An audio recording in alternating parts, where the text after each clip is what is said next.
ਅੱਛਾ ਜੀ, ਜਿਹੜੀ ਚੀਜ਼ ਨਸੀਬਾਂ 'ਚ ਲਿਖੀ ਹੋਵੇ ਨਾ, ਕੋਈ ਬੰਦਾ ਤਤੇ ਤਵੇ ਤੇ ਵੀ ਬਹਿ ਜਾਵੇ, ਉਹ ਤੁਹਾਡੇ ਨਸੀਬਾਂ 'ਚੋਂ ਖੋ ਨਹੀਂ ਸਕਦਾ।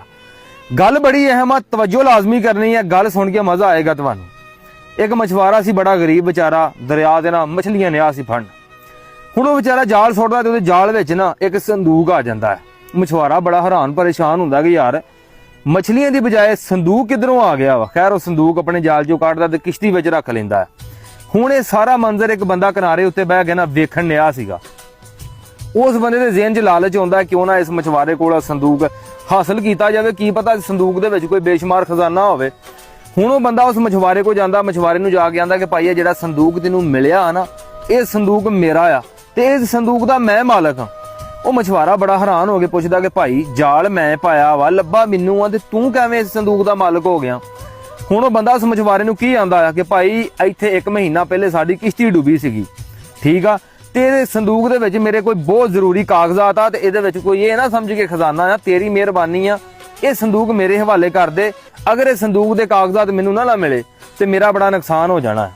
ਉਹ ਖੈਰ ਮਛਵਾਰਾ ਕਹਿੰਦਾ ਕਿ ਨਾ ਭਾਈ, ਮੈਂ ਤੈਨੂੰ ਸੰਦੂਕ ਤੇਰੇ ਹਵਾਲੇ ਨਹੀਂ ਕਰ ਸਕਦਾ, ਇਹ ਸੰਦੂਕ ਦਾ ਇਸ ਟਾਈਮ ਮੈਂ ਮਾਲਕ ਹਾਂ। ਉਹ ਬੰਦਾ ਕਹਿੰਦਾ ਕਿ ਮੈਂ ਤੈਨੂੰ 10,000 ਰੁਪਈਆ ਦੇਣਾ ਤੇ ਸੰਦੂਕ ਮੈਨੂੰ ਦੇ ਦੇ। ਹੁਣ ਮਛਵਾਰਾ ਜ਼ਿਹਨ 'ਚ ਇਹ ਵੀ ਗੱਲ ਸੋਚਦਾ ਕਿ ਅੱਗੇ ਯਾਰ ਘਰ ਦੇ ਵਿੱਚ ਗੁਰਬਤ ਆ, ਚਲੋ 10,000 ਰੁਪਈਆ ਮਿਲੇਗਾ, ਨਾਲੇ ਬੱਚਿਆਂ ਦੀਆਂ ਫੀਸਾਂ ਤਾਰ ਲਾਂਗੇ ਤੇ ਨਾਲੇ ਘਰ ਵਾਸਤੇ ਕੋਈ ਰਾਸ਼ਨ ਪਾਣੀ ਲੈ ਜਾਾਂਗੇ। ਖੈਰ ਉਹ ਮਛਵਾਰਾ 10,000 ਰੁਪਈਆ ਲੈਂਦਾ ਤੇ ਸੰਦੂਕ ਉਸ ਬੰਦੇ ਦੇ ਹਵਾਲੇ ਕਰ ਦਿੰਦਾ। ਹੁਣ ਉਹ ਬੰਦੇ ਨੂੰ ਬੜੇ ਚਾਅ, ਬੰਦਾ ਚਾਈ ਘਰ ਜਾਂਦਾ ਕਿ ਖਰੇ ਕਿਹੜਾ ਖਜ਼ਾਨਾ ਸੰਦੂਕ 'ਚ ਹੋਣਾ ਹੈ। ਘਰ ਜਾ ਕੇ ਉਹ ਸੰਦੂਕ ਨੂੰ ਖੋਲਦਾ ਤੇ ਵਿੱਚੋਂ ਕੀ ਨਿਕਲਦਾ, ਇੱਕ ਮੁੱਢੀ ਨਿਕਲਦੀ ਲੱਕੜ ਦੀ, ਜਿਹਦੇ ਉੱਤੇ ਕਸਾਈ ਗੋਸ਼ਤ ਕਰਦੇ। ਹੁਣ ਉਹ ਬੰਦਾ ਉਸ ਮੁੱਢੀ ਨੂੰ ਵੇਖ ਕੇ ਬੜਾ ਪਰੇਸ਼ਾਨ ਤੇ ਬੜਾ ਗੁੱਸੇ 'ਚ ਆ ਜਾਂਦਾ ਕਿ ਮੈਨੂੰ ਤੇ 10,000 ਰੁਪਈਆ ਦੇਣ ਦਾ ਮੁੱਲ ਵੀ ਨਹੀਂ ਮੁੜਿਆ, ਮੁੱਢੀ ਮੈਂ ਕੀ ਸਿਰ 'ਚ ਮਾਰਨੀ ਆ। ਹੁਣ ਉਹ ਬੰਦਾ ਕੀ ਉਹੀ ਮੁੱਢੀ ਸੰਦੂਕ 'ਚ ਪਾਉਂਦਾ ਹੈ ਤੇ ਜ਼ਿਹਨ 'ਚ ਸੋਚਦਾ ਕਿ ਕੱਲ ਨੂੰ ਇਹੀ ਮੁੱਢੀ ਜਾ ਕੇ ਮੈਂ ਉਸ ਮਛਵਾਰੇ ਨੂੰ ਵਾਪਸ ਕਰਕੇ ਆਪਣਾ 10,000 ਰੁਪਈਆ ਲੈਣਾ ਹੈ।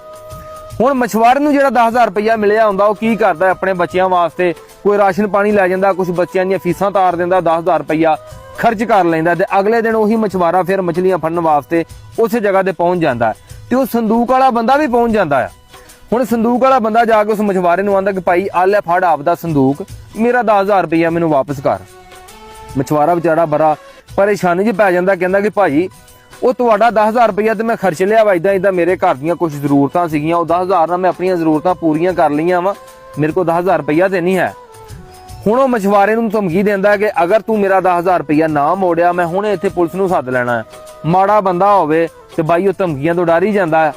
ਉਹ ਬੰਦਾ ਅੱਗੋਂ ਉਸ ਮਛਵਾਰਾ ਉਸ ਬੰਦੇ ਨੂੰ ਆਂਦਾ ਕਿ ਭਾਜੀ ਮੈਂ 10,000 ਰੁਪਈਆ ਇਕੱਠਾ ਤੇ ਨਹੀਂ ਦੇ ਸਕਦਾ, ਮੈਂ ਥੋੜੇ ਕਰਕੇ ਤੁਹਾਡੇ ਸਾਰੇ ਪੈਸੇ ਅਦਾ ਕਰ ਦਿਆਂਗਾ, ਮੈਂ ਨਾਲੇ ਤੁਹਾਡੇ ਨਾਲ ਜ਼ਬਰਦਸਤੀ ਤੇ ਨਹੀਂ ਕੀਤੀ, ਤੁਸੀਂ ਮੇਰੇ ਨਾਲ ਜ਼ਬਰਦਸਤੀ ਕਰਕੇ ਸੰਦੂਕ ਮੇਰੇ ਕੋਲ ਹਾਸਲ ਕੀਤਾ ਹੈ, ਮੈਨੂੰ 10,000 ਰੁਪਈਆ ਦਿੱਤਾ ਹੈ, ਮੈਂ ਤੇ ਇਸ ਗੱਲ ਦੇ ਵਿੱਚ ਅਮਾਦਾ ਹੀ ਨਹੀਂ ਸੀ।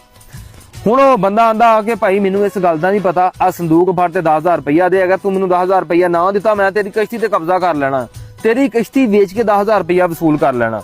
ਉਹ ਬੰਦਾ ਬੜੀਆਂ ਮਿੰਨਤਾਂ ਕਰਦਾ, ਬੜੇ ਤਰਲੇ ਕਰਦਾ ਕਿ ਭਾਜੀ ਇਸ ਕਿਸ਼ਤੀ ਦੀ ਵਜ੍ਹਾ ਤੋਂ ਮੇਰੇ ਘਰ ਦਾ ਨਿਜ਼ਾਮ ਚੱਲਦਾ, ਮੈਂ ਮਛਲੀਆਂ ਫੜਦਾ ਤੇ ਚਲੋ 2 ਟਾਈਮ ਸਾਡੇ ਘਰ ਚੁੱਲ੍ਹਾ ਚੱਲਦਾ ਹੈ। ਲੇਕਿਨ ਉਹ ਜਿਹੜਾ ਬੰਦਾ ਹੁੰਦਾ ਨਾ, ਮਛਵਾਰੇ ਦੀ ਗੱਲ ਕੋਈ ਨਹੀਂ ਮੰਨਦਾ, ਉਹ ਜ਼ਬਰਦਸਤੀ ਉਸ ਮਛਵਾਰੇ ਨੂੰ ਮਾਰਦਾ ਆ, ਧਮਕੀਆਂ ਦਿੰਦਾ, ਉਹਦੀ ਕਿਸ਼ਤੀ ਉੱਤੇ ਕਬਜ਼ਾ ਕਰ ਲੈਂਦਾ ਤੇ ਉਹ ਸੰਦੂਕ ਉਸ ਮਛਵਾਰੇ ਨੂੰ ਦਿੰਦਾ, ਕਹਿੰਦਾ ਗਿਆ ਫੜ ਆਪਣਾ ਸੰਦੂਕ, ਤੂੰ ਮੇਰਾ 10,000 ਰੁਪਈਆ ਵਾਪਸ ਕਰੇਗਾ ਤੇ ਕਿਸ਼ਤੀ ਲੈ ਲੇਗਾ, ਨਹੀਂ ਤਾਂ ਅੱਜ ਤੋਂ ਬਾਅਦ ਕਿਸ਼ਤੀ ਤੇਰੀ ਮੇਰੇ ਹਵਾਲੇ। ਉਹ ਮਛਵਾਰਾ ਵਿਚਾਰਾ ਬੜਾ ਪਰੇਸ਼ਾਨੀ ਦੀ ਹਾਲਤ ਵਿੱਚ ਘਰ ਜਾਂਦਾ, ਘਰ ਜਾ ਕੇ ਆਪਣੇ ਵਾਲਿਦ ਨੂੰ ਸਾਰੀ ਗੱਲ ਦੱਸਦਾ ਕਿ ਅੱਬਾ ਏਦਾਂ ਅੱਜ ਮੇਰੇ ਨਾਲ ਹੋਈ ਆ। ਤੇ ਪਿਓ ਦਾ ਕਹਿੰਦਾ ਕਿ ਪੁੱਤ ਟੈਨਸ਼ਨ ਕਿਉਂ ਲੈਣਾ ਆ, ਅੱਲਾਹ ਪਾਕ ਦੀ ਜ਼ਾਤ ਜੋ ਕਰਦੀ ਆ ਬੰਦੇ ਵਾਸਤੇ ਬਿਹਤਰ ਕਰਦੀ ਆ, ਤੇ ਮੇਰਾ ਪੁੱਤ ਟੈਨਸ਼ਨ ਨਾ ਲੈ।